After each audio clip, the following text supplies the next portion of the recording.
James, it feels like it's taken forever from looking from the outside in for this to come to fruition, but you're staying with us. Yeah, happy just to get it done. It was, well, we've known at the club and I've known I was going to stay here, but obviously from the outside looking in, you might have thought I might be going elsewhere, but no, I'm happy to be here and just continue playing football. There was interest from elsewhere. Did that turn your head at all?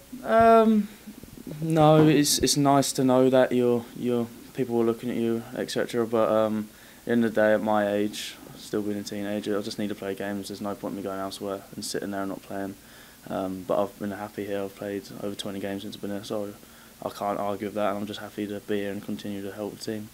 You've said it there. That must have been massive for you, James. The fact that you've been involved where it really matters.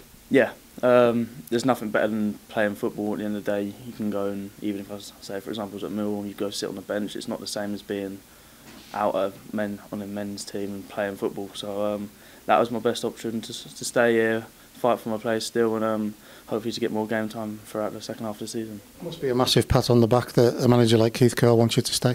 Yeah, it's nice to have the backing of the gaffer. Obviously, I've pleased him with what I've done so far, and he's wanted me to stay, and he spoke to me about staying. So he's been a big part of me wanting to stay. I'm enjoying my football here, even though results haven't been what we want, but I'm enjoying it, and I enjoy playing under him. So yeah, I'm just happy that I can continue. You've mentioned the 20-odd games. It hasn't all been plain sailing. You've had to fight for your place with Tom and others. Yeah, obviously there's always a lot of changes of personnel and formation changes at times where you have to adapt. Like we've had to, and like I say, I've been left out a few games, so it's not like it's any men's game. There are gonna be times you're disappointed and left out, but the best thing you can do is just keep your head down and try and get that place back, which I have done on a couple of occasions. So hopefully that can continue.